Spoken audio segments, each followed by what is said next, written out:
நண்பர்களே வணக்கம். நம்ம சேனல் இப்போ என்ன பார்க்க போகிறோன்னா இலங்கையோட காயினை கூட பார்த்தேன். இலங்கை நாட்டோட காயினை பற்றி பார்ப்போம். சரிங்களா? இப்போ இந்த நான் கையில் வச்சுருக்க காயின் 50 பைசா, இலங்கையோட 50 பைசா, 1963 உள்ள 50 பைசா காயின் பாருங்க. அடுத்து நம்ம பார்க்க போகிறது 1 ரூபி.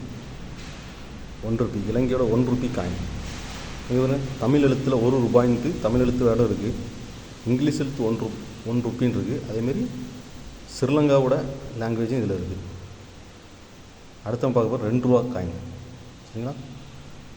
பாருங்க, இலங்கை இங்கே வார்த்தை வர தமிழில் தெளிவாக இருக்குது பாருங்க. அதுமாரி இந்த ஒரு காயின் பார்த்திங்கன்னா 1995 உள்ளது 2 ரூபா காயின். பின்பக்கம் பார்த்திங்கன்னா இது 50வது வருஷ இதுக்காண்டி இந்த காயினை ரிலீஸ் பண்ணியிருக்காங்கன்னு நினைக்கிறேன். 1945 95 வருஷம் 50 வருஷம் இதுக்காண்டி இந்த காயினை ரிலீஸ் பண்ணியிருக்காங்க. அதில் கூட இதில் கொண்டு வரணும் ஆண்டு நிறைய விழான்ட்டு தமிழ் எழுத்து இருக்குது. இதில் கூட ஒரு தமிழ் வார்த்தை இருக்குது, அனைவருக்கும் உணவு அப்படின்னு அந்த வேர்டு தமிழ் அர்த்தம் தெளிவாக இருக்குது இந்த இலங்கை 2 ரூபி காயினில். அதுக்கப்புறம் பார்க்குறது 10 ரூபி 10 ரூபா நோட்டை பார்க்க இலங்கை ஸ்ரீலங்காவோட 10 ரூபா நோட்டை பார்த்து பார்ப்போம். இவருங்க இலங்கை மத்திய வங்கி அப்படின்ட்டு தமிழில் தெளிவாக இருக்குது.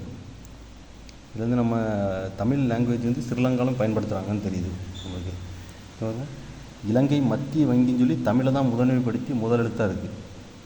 அதுக்கப்புறம் தான் சென்ட்ரல் பேங்க் ஆஃப் ஸ்ரீலங்கான்றது. இது எப்போ உள்ள ரூபாய் நோட்டுன்னு 2005 11வது மாதம் 19ஆம் தேதி 2005 உள்ளது 10 ரூபாய். இவங்க தமிழ் அர்த்தம் தெளிவாக கொடுத்துருக்காங்க பாருங்க, 10 ரூபாய். ஓகே, நன்றி ஃப்ரெண்ட்ஸ்.